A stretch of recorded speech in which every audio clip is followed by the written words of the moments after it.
आज की वीडियो में हम करेंगे इंग्लिश लैंग्वेज का यूनिट 5 जिसका नाम है लर्नर असेसमेंट।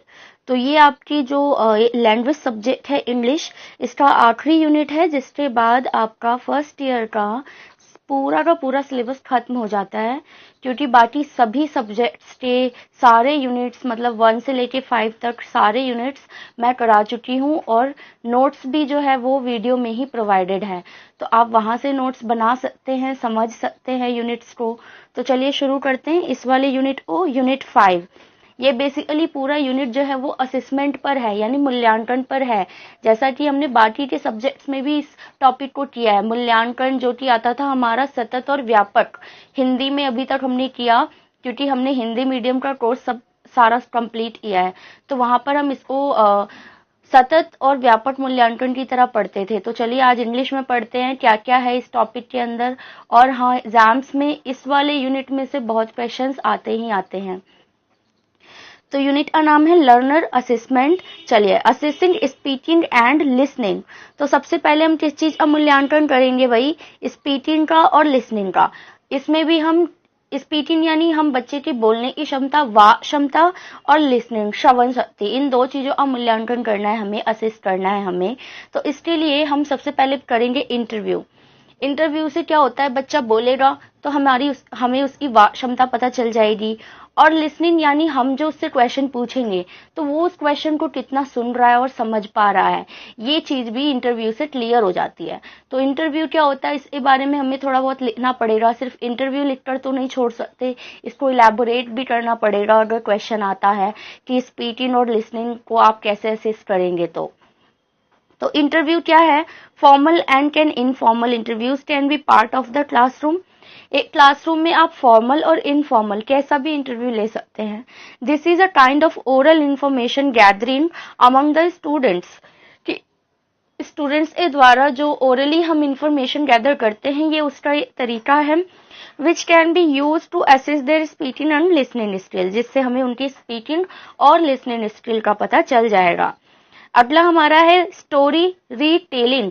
अब रीटेलिंग क्या होता है? स्टोरी टेलिंग तो आपने सुना होगा, स्टोरी टेल करना, सुनाना, जैसे मैंने क्लास में स्टोरी सुनाया, लेकिन स्टोरी को रीटेलिंग करना यानी सुनना और फिर सुनने के बाद खुद वो कहानी हमें बताना। जैसे बच्चों के सामने हमने कहानी सुनाया, अब हम बच्चों को खड़ा करेंगे एक एक करके और उनसे कहानी दोबारा सुनेंगे, तो ये रीटेलिंग होता है। इसमें दोनों ही चीजें क्लियर होती है। पहली कि बच्चे ने ठीक से लिसन किया या नहीं, सुना या नहीं, क्योंकि जब तक बच्चा ठीक से सुनेगा नहीं वो खड़े होकर कहानी को दोबारा बता भी नहीं पाएगा। तो यहाँ पे दोनों ही स्किल्स जो है कवर हो जाती हैं। Student has to listen carefully the text और the story so that they will have to retell the story, जो मैंने आपको बताया, and by this we can observe their speaking as well as listening skills. Next is recording. अभी तक हमने बात की इंटरव्यू की, स्टोरी रीटेलिंग की, और अब आया है रिकॉर्डिंग। तो रिकॉर्डिंग कैसे आप असिस्ट करेंगे बच्चों की स्पीकिंग और लिसनिंग स्किल को? ड्यूरिंग रिकॉर्ड्स, जब रिकॉर्डिंग हो रही होती है, there is a pressure on students. जब देखिए अगर बच्चों का कुछ ऐसा डॉक्यूमेंट्री हुआ या फिर डायलॉग्स है या फिर कुछ भी आर्टिकल है जिसकी रिकॉर्डिंग हो रही है, तो वहां पे बच्चे के ऊपर एक प्रेशर होता है कि उसको स्पीक जो है वो गलत नहीं करना, क्योंकि रिकॉर्डिंग हो रही है तो रिकॉर्डिंग में भी गलती हो जाएगी तो वो अच्छा नहीं लगता। जैसे अभी मैं क्लास ले रही हूँ या मैं ये यूनिट पढ़ा रही हूँ, तो ये रिकॉर्डिंग हो रहा है ना, तो यहाँ पे अगर गलतियां होती हैं तो फिर मेरे ऊपर एक प्रेशर होता है कि गलती नहीं होनी चाहिए, मैं गलत एसेस नहीं कर सकती। तो बिल्कुल वैसा ही होता है, प्रेशर होता है बच्चों के ऊपर to make their speaking skill, जिससे वो अपनी स्पीकिंग स्किल को अच्छा करते हैं, प्रैक्टिस करते हैं बहुत ज्यादा। Good as well as listening carefully after recording, और फिर उन्हें बहुत सारी रिकॉर्डिंग सुननी भी होती है, तो इसलिए साथ ही साथ उनका लिसनिंग स्किल भी जो है वो बहुत ही ज्यादा स्ट्रांग हो रहा होता है। तो ये हमारा लिसनिंग और स्पीकिंग स्किल हो गया। आगे चलते हैं असेसिंग रीडिंग कॉम्प्रिहेंसिव। अब बात करेंगे रीडिंग कॉम्प्रिहेंसिव की, कि जो एक कॉम्प्रिहेंसिव है या टेक्स्ट है, कुछ भी है जो बच्चे रीड करेंगे, तो उसको आप कैसे असेस करते हैं? टेस्ट कैसे करेंगे आप देख लीजिए, यहाँ पे कुछ पॉइंट्स है। टेस्ट ऑफ रीडिंग कॉम्प्रिहेंसिव, आप कॉम्प्रिहेंसिव के टेस्ट ले सकते हैं। Questions and short answers, recall summaries, summaries recall करवा सकते हैं। कम्युनिकेटिव टास्क दे सकते हैं, जैसे डायलॉग्स लिखे हुए हैं और वो उनको रीड करेंगे with expressions. Journal, portfolio, reading logs और cloze test reading. Cloze test reading क्या होती है? इसमें क्या होता है कि जैसे फिलअप्स होते हैं ना, जैसे वर्ड के बाद कोई वर्ड गायब होता है सेंटेंस में, तो वहां क्या आएगा, या फिर जैसे मिसिंग वर्ड्स होते हैं, तो उस तरीके के टेस्ट भी हम यहाँ पर ले सकते हैं। आगे है असेसिंग राइटिंग। अब बात करेंगे हम राइटिंग की, लिखावट की। आप उसको कैसे असेस करती हैं? सबसे पहली चीज होती है राइटिंग के समय हैंड राइटिंग की। बच्चे का हैंड राइटिंग अच्छा होना चाहिए, उसके लिए क्या क्या हम टेक्निक्स यूज करें।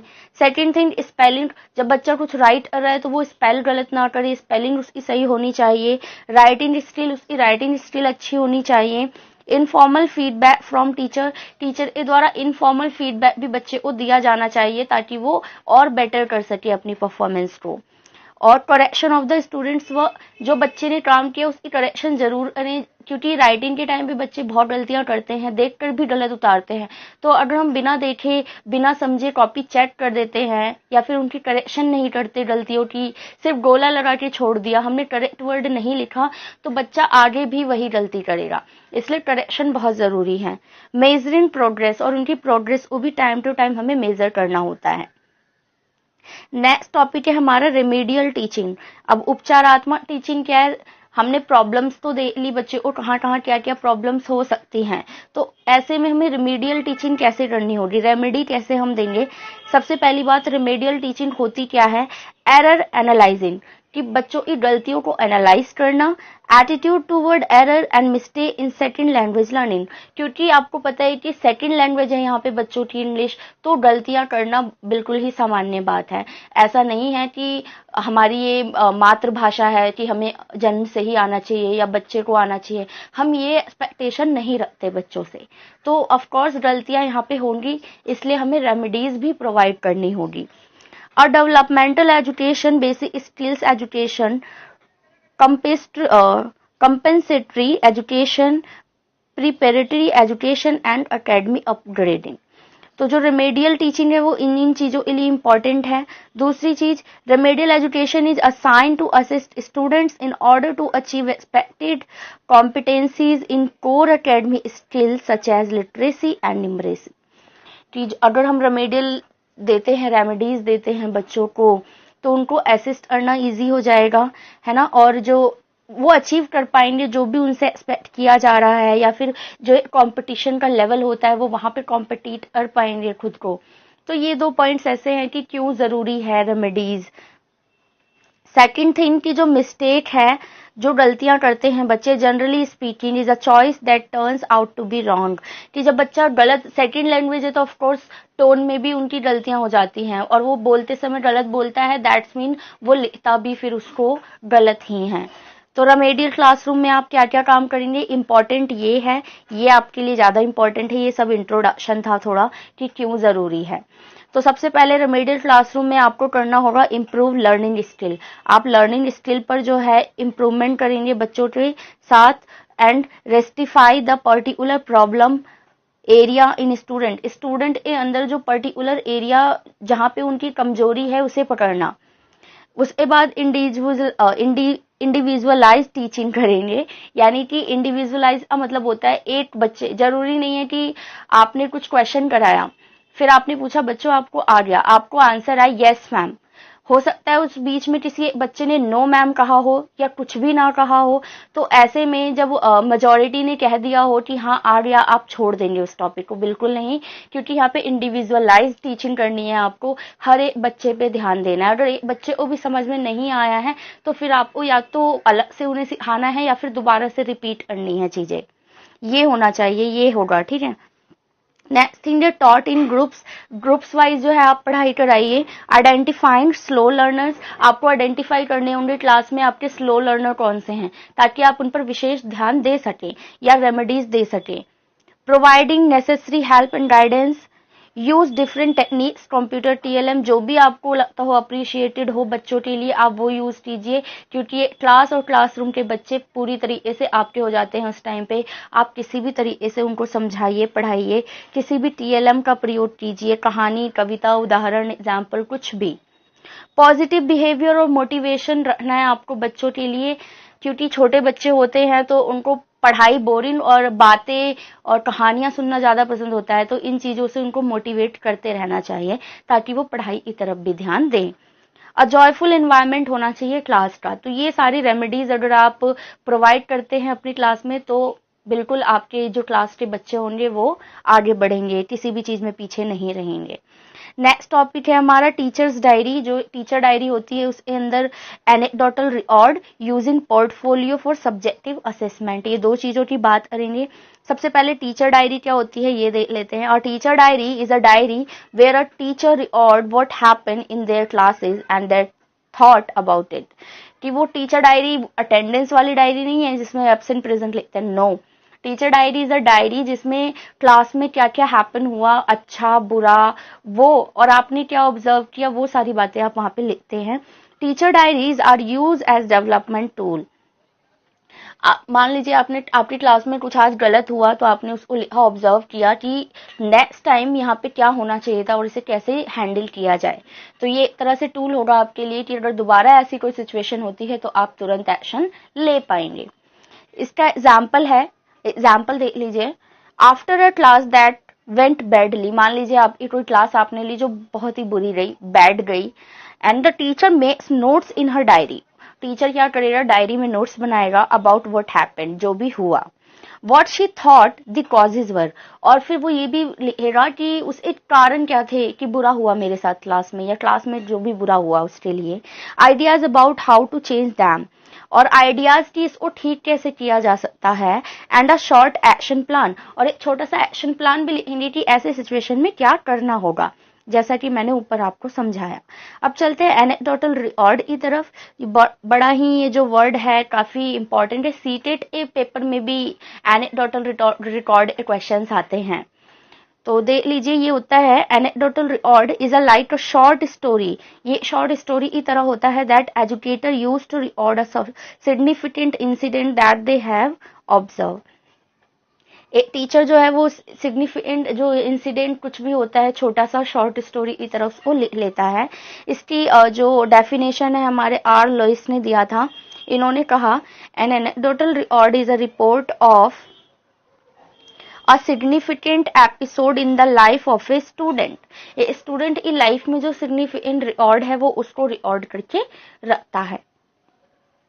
Process and assessment.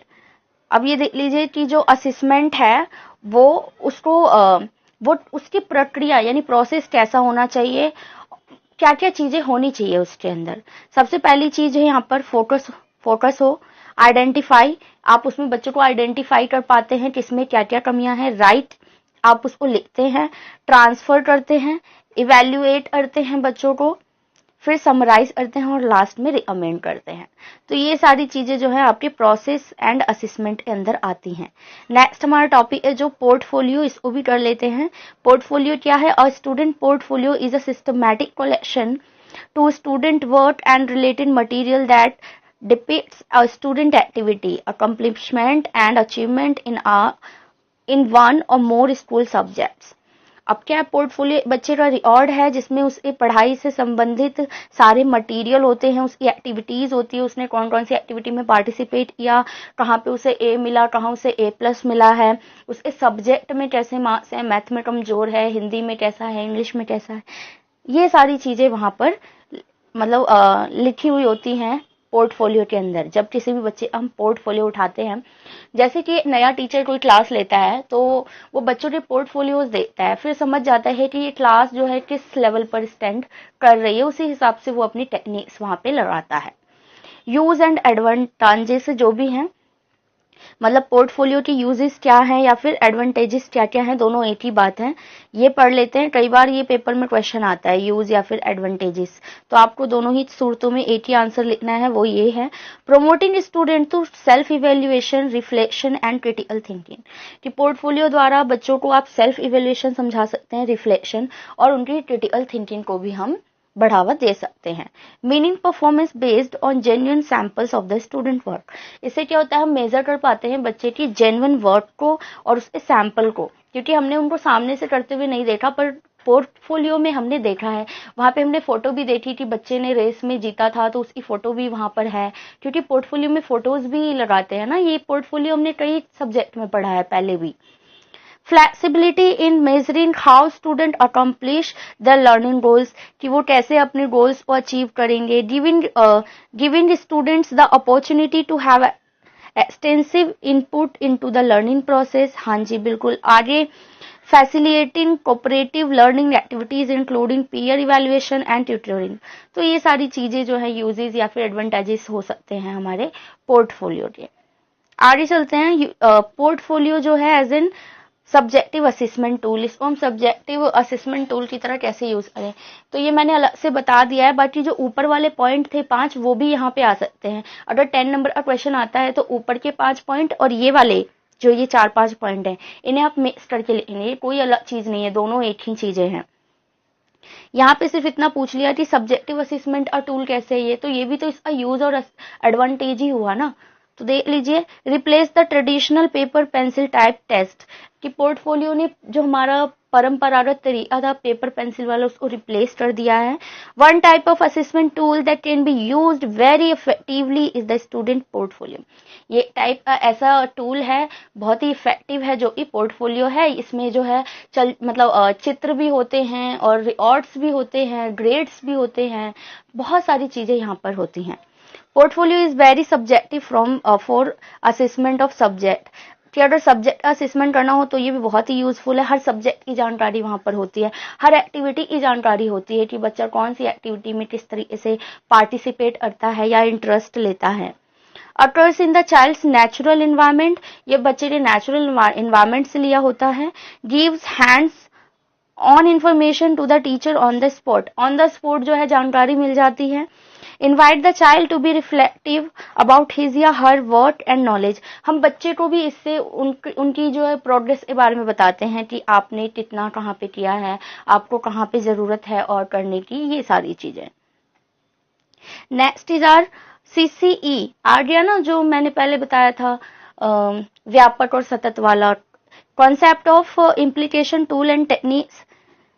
CCE क्या होता है, देखिए कॉम्प्रिहेंसिव एंड कॉन्टिन्यूअस इवेल्युएशन, बिल्कुल वही चीज है, सतत और व्यापक मूल्यांकन।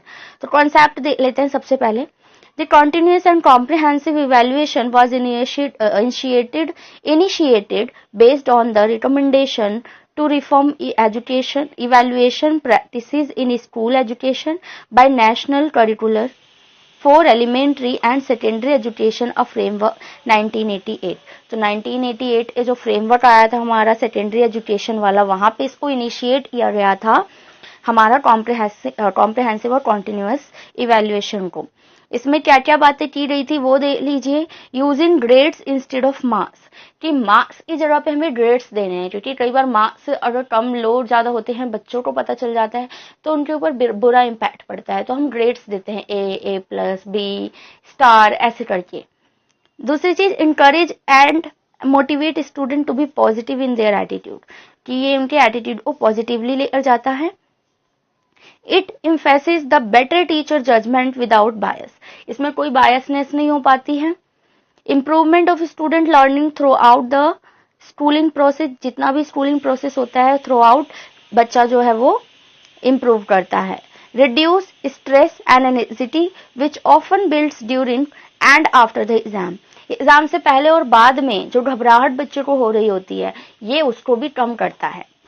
Greater focus on living learning rather than the conducting test and examination, मतलब टेस्ट और एग्जाम लेने से ज्यादा ये किस पर ध्यान देता है, गिविंग लर्निंग पे, बच्चे को सिखाने पे।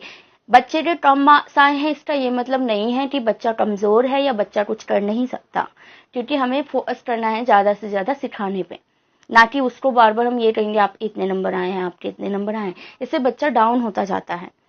Physically, mentally, emotionally and socially balanced life मिलती है बच्चे को इस वाले एवल्यूशन से। Through CCE, learner get more time to develop their interest, hobbies and personality. Comprehensive और जो हमारा कॉन्टिन्यूअस इवेल्युएशन है, इससे बच्चे को ज्यादा टाइम मिल जाता है अपनी रुचि, हॉबीज और इंटरेस्ट को आगे बढ़ाने में। अब देख लेते हैं कॉम्प्रिहेंसिव इवेल्युएशन क्या होता है, जो मैं बार बार बोल रही हूँ, जिसे हिंदी में व्यापक मूल्यांकन बोलते हैं। The term comprehensive implies that evaluation of learner performance is carried out in both scholastic and co-scholastic areas. हाँ जी, मतलब शैक्षिक और सह शैक्षिक जितने भी कार्यक्रम होता है, दोनों तरफ से जब हम बच्चे का इवैल्यूएशन करते हैं, मतलब सिर्फ टेस्ट और क्लास सब्जेक्ट ही नहीं, स्कूल में और जो शैक्षिक गतिविधियां होती है, जैसे रेस हुआ, रंगोली हुई, डांस हुआ, बहुत सारी चीजें, एक्टिविटीज हैं जो होती रहती हैं, उन सबका इवैल्यूएशन करना ही कॉम्प्रिहेंसिव इवैल्यूएशन कहलाता है। ठीक है, आगे चलते हैं कॉन्टिन्यूअस इवैल्यूएशन। कॉन्टिन्यूअस का मतलब ही होता है लगातार, यानी सतत। The term continuous refers to regularity in assessment. ठीक है ना, मूल्यांकन में ये कंटिन्यू चलता रहता है। जब बच्चा गलती करेगा, आप तभी उसको मूल्यांकन करेंगे, तभी आप उसको असेस करेंगे। The development of a child is a continuous process, क्योंकि बच्चे का जो विकास है वो एक कॉन्टिन्यूअस प्रोसेस है। देयरफॉर, इसलिए students development should be assessed continuously, इसलिए उन्हें मूल्यांकन भी हमें, असिस्ट भी हमें लगातार ही करते रहना है। Next is are tools and techniques. अब टूल्स और टेक्निक्स क्या होती है जिससे हम बच्चे को इवेल्युएट करेंगे, असिस्ट करेंगे, उनका मूल्यांकन करेंगे, वो है स्कोलास्टिक और को स्कोलास्टिक। मतलब अगर शिक्षा से संबंधित जो है तो हम यूनिट टेस्ट ले सकते हैं, achievement test, oral test, assignment, quiz, other tool assessment. लेकिन अगर को स्कोलास्टिक या सह शैक्षिक गतिविधियां हैं तो कौन कौन से टूल यूज करेंगे? Observation schedule, rating scale, inventories, anecdotal records, interview, portfolios. तो इन चीजों से हमें बच्चों की को स्कोलास्टिक एरियाज का पता चल जाता है। आगे चलते हैं self and peer assessment. Self assessment और पीयर असेसमेंट क्या होता है, देख लेते हैं दोनों को। सेल्फ असेसमेंट होता है is an assessment which allow student to assess their own performance. अपनी खुद की परफॉर्मेंस को असिस्ट करना ही क्या कहलाता है? Self assessment. इसके एडवांटेजेस और डिसएडवांटेजेस क्या क्या है वो देख लीजिए, क्योंकि पेपर में आ जाता है। Encourage student to critically reflect their own learning progress and performance. खुद की परफॉर्मेंस, लर्निंग को सीखना जानना। Help student to help their judgemental skill, अपनी जजमेंटल स्किल को आगे बढ़ाना। नो पीयर प्रेप, इसमें कोई पीयर प्रेशर नहीं होता। To be an autonomous learner, हमें ऑटोनोमस लर्नर तैयार करते हैं। अवेयर ऑफ देयर वीकनेस, वो अपनी वीकनेस से भी अवेयर हो जाते हैं। इसी के साथ साथ इसके डिसएडवांटेजेस क्या क्या है? इट कैन बी सब्जेक्टिव, ये सब्जेक्टिव हो सकते हैं बिकॉज स्टूडेंट में नॉट बी सिंसियर एंड में even over evaluate their own performance, और कई बार खुद को ओवर इवेल्युएट कर लेते हैं। तो किसी एक ही सब्जेक्ट में वो बहुत अच्छा परफॉर्म कर लेते हैं और फिर दूसरे में नहीं कर पाते। Time consuming for the student, time बहुत ज्यादा लेता है। स्टूडेंट में not B familiar with the assessment criteria, और बच्चे को असिस्ट करना भी नहीं आता कई बार, तो सेल्फ असेसमेंट में ये कमियां होती हैं। आगे बात करते हैं पीयर असेसमेंट की। तो पीयर असेसमेंट होता है is an assessment which allows student to assess each other performance, जिसमें ग्रुप वाइज बच्चे दूसरे को असिस्ट करते हैं। इस एडवांटेजेस और डिसएडवांटेजेस पढ़ लेते हैं। एडवांटेजेस में आएगा encourage student to critically reflect each other, एक दूसरे को क्रिटिकली वो क्रिटिक करते हैं एक दूसरे को और फिर कमियां बताते हैं। Student to be involve in the assessment progress, ये जो है असेसमेंट प्रोसेस में शामिल रहते हैं। डेवलप देयर जजमेंटल स्किल, उनकी जजमेंटल स्किल बढ़ती है। More feedback can be generated, क्योंकि ज्यादा बच्चे हैं ग्रुप में तो फीडबैक भी ज्यादा मिलेंगे। Reduce the time and the workload और टाइम भी कम लगता है इसमें। Student learn more from each other, और एक दूसरे से बच्चे ज्यादा ही सीखते हैं। डिसएडवांटेजेस की बात करें तो पीयर प्रेशर होता है, फ्रेंडशिप भी इसमें अफेक्ट कर सकती है। स्टूडेंट आर नॉट एक्सपीरियंस, बच्चों को एक्सपीरियंस नहीं होता। दे में cheat in collaboration for group assessment, वो लोग चीट भी कर सकते हैं बच्चे दूसरे को लेकर। और फेयरनेस में not be maintain because extroverted student can be marked higher than quieter students, इसमें जो है बायसनेस बिल्कुल हो सकती है, क्योंकि जो इंटेलिजेंट बच्चे हैं या क्लास ए हम मानते हैं जो स्टूडेंट बच्चे इंटेलिजेंट हैं, उन्हीं को जो है अच्छे मार्क्स दे दिए जाएं, अच्छे ग्रेड दे दिए जाएं, सिर्फ इस बेस पे कि वो हमेशा अच्छे लाते हैं। तो ये चीजें यहाँ पर हो सकती है, जो ये डिसएडवांटेजेस बन जाता है हमारे पीयर असेसमेंट का।